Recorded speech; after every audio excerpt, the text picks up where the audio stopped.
Welcome to the latest episode of Five on the Floor on the Five Reasons Sports Network. Thanks for joining us on your favorite podcast app, Google Podcasts, Apple Podcasts, Spotify, and Red Circle. Also, the Five Reasons YouTube channel. Make sure you hit like, subscribe, and turn the notifications on. Also, check out the new Off the Floor. It's now on Discord. It's got about 20 times as many features as the old Off the Floor, and we're adding more to it. You can find the link to sign up in the description to this episode. Also, Alex did that.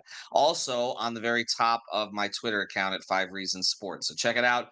We got 24/7 chats there on the Heat and a lot else. Also, updates from all the hosts, Q&As, and more. Check it out, the new Off the Floor. Also, check out Better Edge. Use the code 5RSN. That's the number 5RSN. You get $20 to play.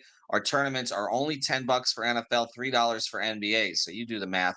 You're entering some free tournaments as soon as you sign up. Again, you're betting against others who use it. It's a social betting product. You are not betting against a bookie, not someone from offshore. It's totally legal in the state of Florida. So use betteredge.com, the code 5RSN. And now, today's episode. Down the Biscayne. Yikes. Five on the floor, ride for my dogs. Where here's the thing, you can check the score. Hustle hard, couple scars, wearing bubble frogs. Just like Butler said, you in trouble, y'all. Kept the floor playing, got it all banned. Y'all seen the block, stop with one hand. And Pat we trust, it's power, have the guts. We're here to bring the heat, y'all can hang it up. Welcome to Five on the Floor, a daily insider show on the Miami Heat and the NBA, featuring Ethan Skolnick, Greg Sylvander, and Alex Toledo, plus others from the Five Reasons Sports Network. All right, welcome back to Five on the Floor. Here's today's floor plan. I'm Ethan Skolnick. You can follow me at Ethan J. Skolnick and at Five Reasons Sports. We got Greg Sylvander. You can follow him at Greg Sylvander. The Miami Heat do not play again until Saturday. They've got a back-to-back Atlanta and San Antonio. They're now 4-4 on the season.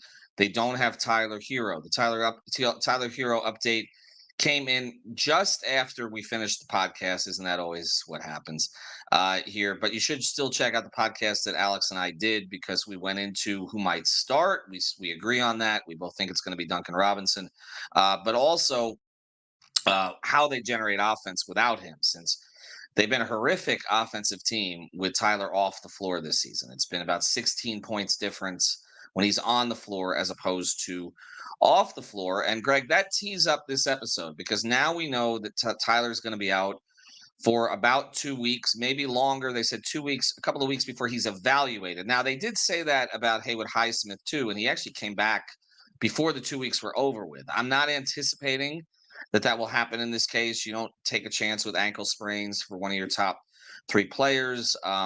Typically, that kind of ankle sprain, grade 2, is about 3 weeks.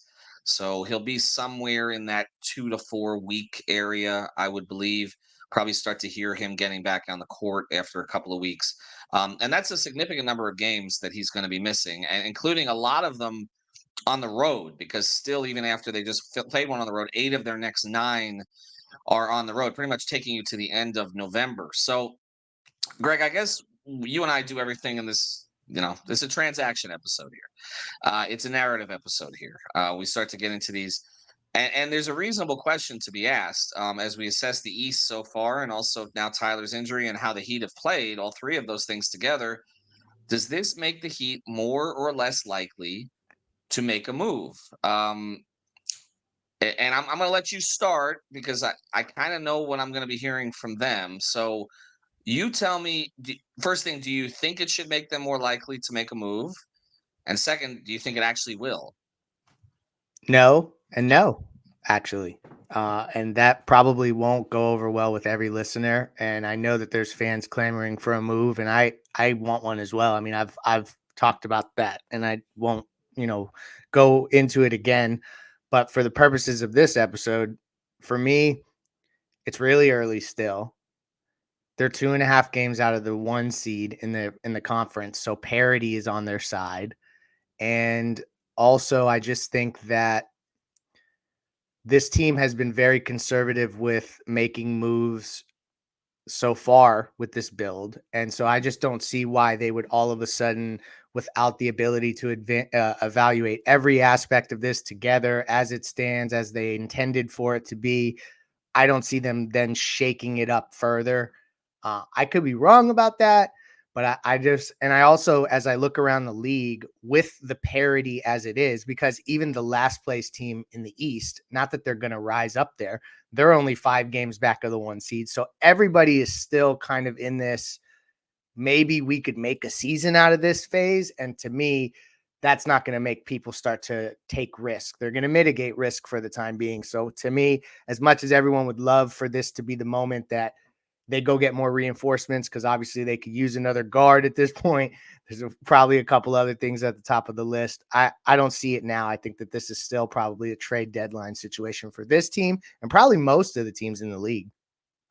All right, so I want to look at the standings here to put this into context, and then I'll sort of back into this because I think there's one phrase you said there that is similar to the kind of phrasing that I think the Heat will use to explain why they are not especially active during this period, which is that I think they're going to say they want to see their team whole, and that's a discussion that we should have here before the end of this podcast, because my belief is that your team is never whole, and that's been the reality of the Heat for the past few years. So that's my expectation there. But just looking at the standings, I actually think some things have shaken out. Actually, um, because if you look at the 15 teams in totality, okay, who are the bottom 4 right now? The pretty much the teams we expected to be the bottom 4. This is true. Okay. So, and again, I mean, we're not talking about huge degrees of difference. I mean, the team in 12th is a half game behind the team in 11th. But just looking at the standings, who's 15th? The Pistons. Well, we've discussed the Pistons, being in this selling position. We expected that. They're in like year 82 of their build. And they have some veteran players that they really don't need for this build. We've talked about Bogdanovich. We talked about Monte Morris, both of whom have been out. There's no reason for them to rush those guys back. They're not really trying to win games in Detroit right now. And then Joe Harris, another guy that we've talked about as someone that they might want to move because he's got extra time in that contract. Who's right above them? 14th, the Hornets. Another team you're familiar with. You're going to see them against the Heat here shortly. But the Hornets, a team that we know is still in a rebuild phase. People got a little excited about them in the preseason. I couldn't really figure out why. But again, 2-5, they're doing about what we expected, and they have some players, whether it's Rozier, etc., who may become available or attractive. Okay, who's right above them or tied with them? The Wizards, 2-5. We've seen them already. They're not going anywhere. They're kind of reshaping it. I don't like their build. I mean, to me, Jordan Poole is not a build around type player. He's a destructive player for your roster. They got Kuzma scoring a lot. It's not leading to anything. They have some players that I think might be interesting to the Heat, including Tyus Jones, here eventually. Another one we've discussed. Who's right above them or tied with them in terms of the 3 games under 500 in 12th place? The Bulls. The Bulls' top 3, DeRozan, Levine, and Vucevic. That's the worst 3-man combination in the league right now by net rating. That's a failed build. That's not a rebuild. The Bulls are a failed build. And so what's probably going to happen there is probably Billy's going to get fired because that's what happens in failed builds.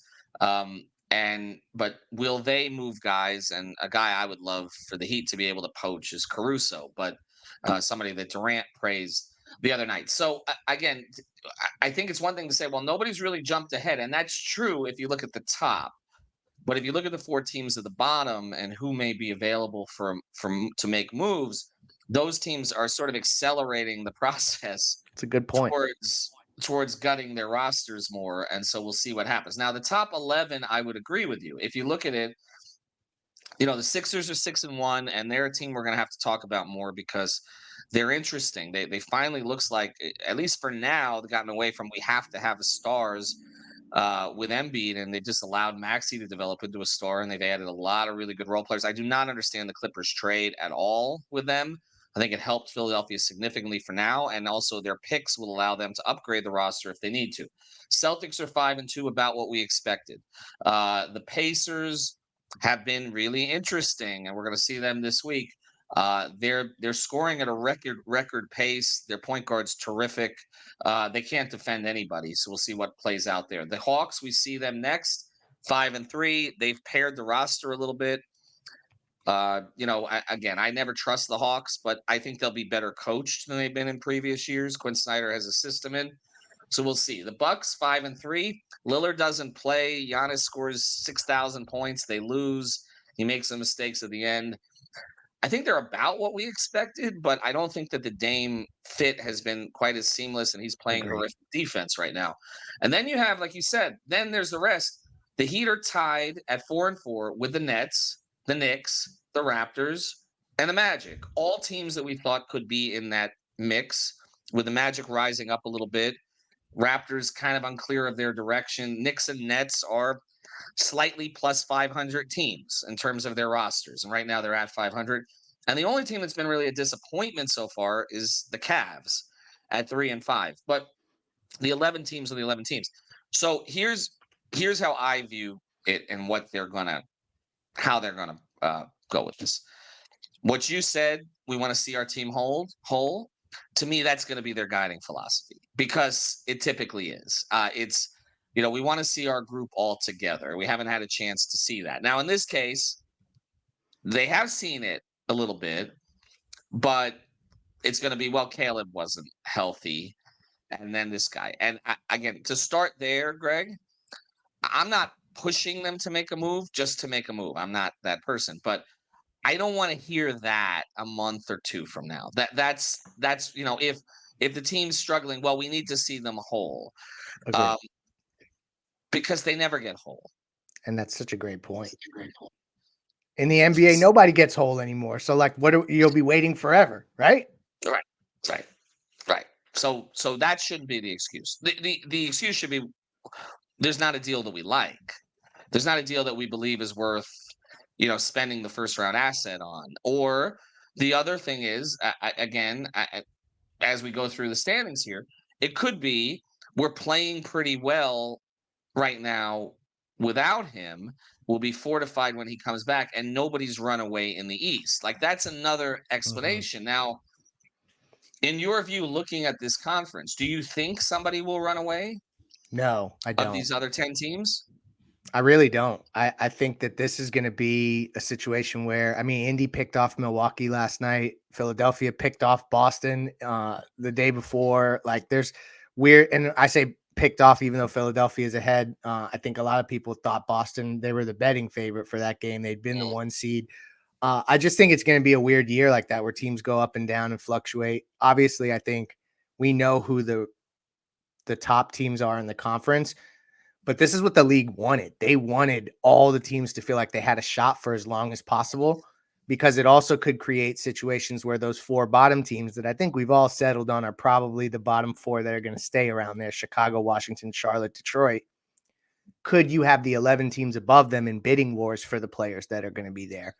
And what does that mean for the Heat, and how can they compete in certain situations, et cetera? So that's where at this juncture, I don't see a telegraphed pass to a deal that makes a ton of sense.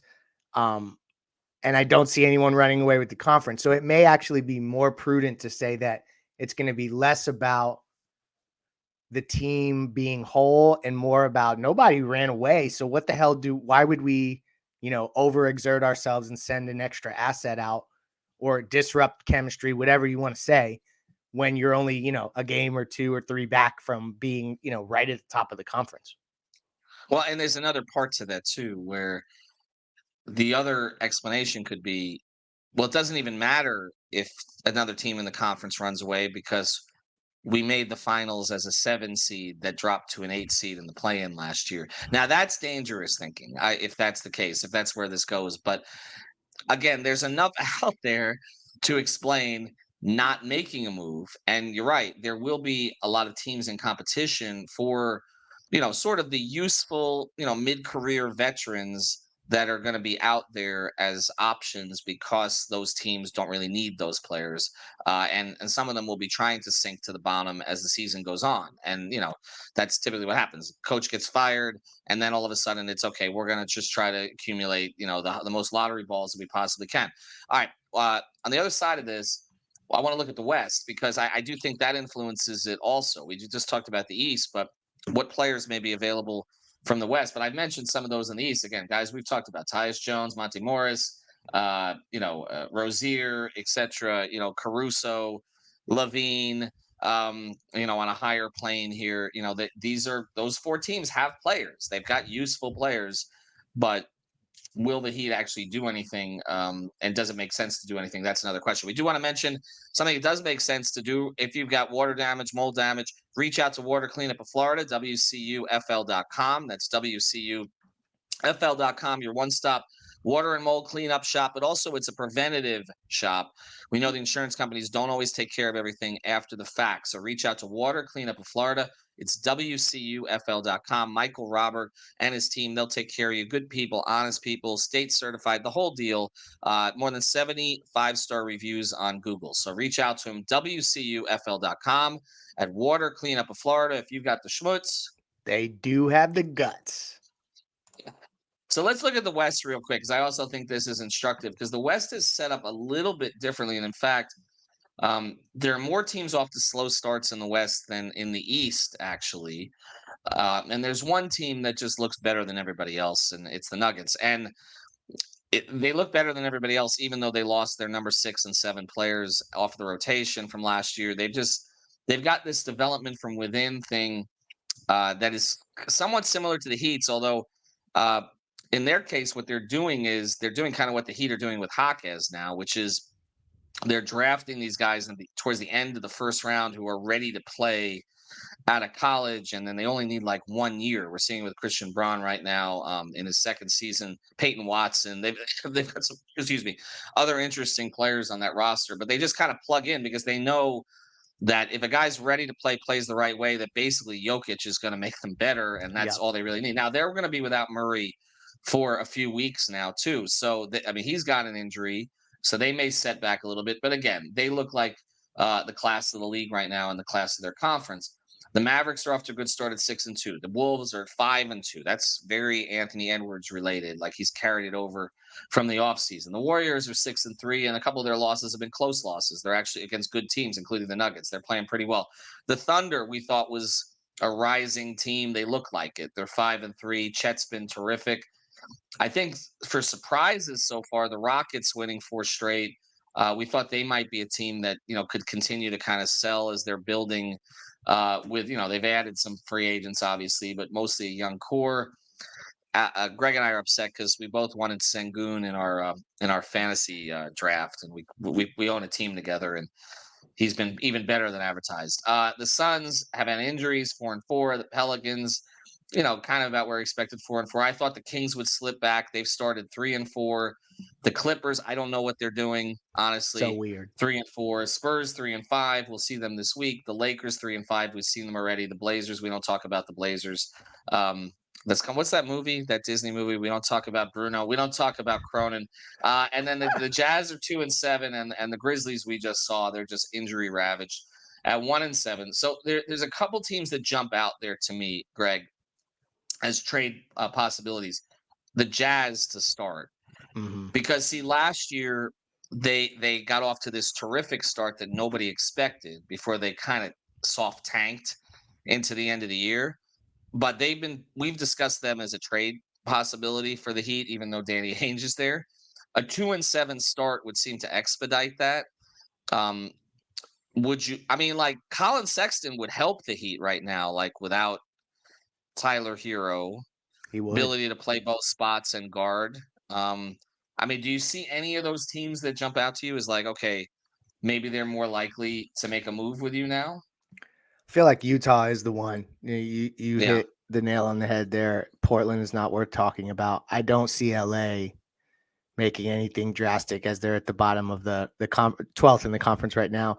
And then the Clippers is the weird one where I think that there's like a little bit of a subconscious thought around the league that they could be a blow it up candidate at some point. But to me, with what they just did with James Harden, that means they're going to see this year out at least. Yeah. And so Yeah. I don't know what that means. They may make some sort of adjustment trade at some point, but it's not going to be punting on the Kawhi Paul George experience yet. I don't think so. That's where I think Utah is the one, and probably in the East, it's some combination of Chicago or Detroit that would be the other ones that are the teams with the players that I think could help Miami the most and also would be most willing to do deals. I mean, like Utah, Kelly Olynyk would help. Chris Dunn, he's playing 12 minutes a game. Mhm. He's got some point of attack defense. Shout out to Bernie Lee. That's his guy there. Colin Sexton, you mentioned. Jordan Clarkson. I mean, I don't think they'll ever trade him, but if they did, I mean, he would be able to help. So there's lots of different guys. Again, though, and it's weird that I've arrived in this space because this is not the space I've occupied for the last decade of social media, etc. I don't know that as negotiations start that the Heat can necessarily step up with the type of offer that will get something done this early without over offering for something. And so that's just where I'm just a little weary of being like, yeah, I emoji, here comes a trade, because I just don't know that they can necessarily negotiate like that, because when they've tried to negotiate for even bigger trades and etc., they've had negative pushback on assets, etc. Yeah, and I think when you look at some of the Heat's assets, which is the other part of this, you don't want to trade Jaime Jaquez. Like we look at that a little bit differently now. Now we haven't Agreed. seen Jovic really, and I don't know if they've changed their view on Jovic in any way long term. It certainly seems like short term he's the one that's having trouble getting the minutes. But the other part of this too is that the teams can't trade certain players yet anyway, and some of those players are useful for filler, if nothing else. Some of the Like guys Chris that were Dunn. signed this offseason, correct, right? So they may have to wait until December, mid-December, to do some of that stuff. Players are on different dates when it comes to that. But I think the overall thought here, and we may do another episode later today, kind of looking back at the offseason and some of the guys that the Heat passed on, and a couple of guys they've brought in who are struggling a little bit. But as far as the trade scenario here, I don't think. I guess my overall conclusion here is I don't think they'll do anything just because Tyler is out. I think if Tyler was going to be out 3 months, then we might actually be having a conversation about Right. pivoting the other way, where you don't make the desperation move to improve, but maybe you look to sell off at some point. But I don't think that a 2 to 3 week injury, which is what we're looking at, maybe 4 at the most, is the kind of thing that there is going to say, okay, now we have to do something. Because again, I think they feel like they can stay sticky enough to some of these teams that are kind of in that 500 mix in the East. And also, I don't think enough teams have established themselves as like clear sellers going forward. But I would watch those 4 teams in the East because to me, the one that's most likely to blow things up right now is Chicago. Agree. The other 3 have been on this trajectory for a while, but with the Bulls, there were legitimate hopes with this build. They kind of went all in on the Vucevic part of this. It hasn't worked, and I'll always believe that their build could have worked if Lonzo had been healthy, but he's not going to be healthy, and they haven't really found a solution there to replace him. And the DeRozan Levine thing has just never really been a great fit from the start. So that's the one to watch. To me is the Bulls, but I don't think anything's going to happen right now. So we'll see, and I'm sure I'm going to hear it. We like our team. We want to see our team whole. Greg, thanks to you. Thanks to our sponsors, Water Cleanup of Florida. You got the schmutz, they got the guts, and Better Edge. Use code 5RSN. And we're just going to keep telling you this. Sign up for Off the Floor. And also for our 2K tournament at Rock Esports. We'll have a lot more on that going forward. Have a good day, everybody. Thank you for listening to the 5 on the Floor on the 5 Reasons Sports Network. After all, someone needs to listen to my dad.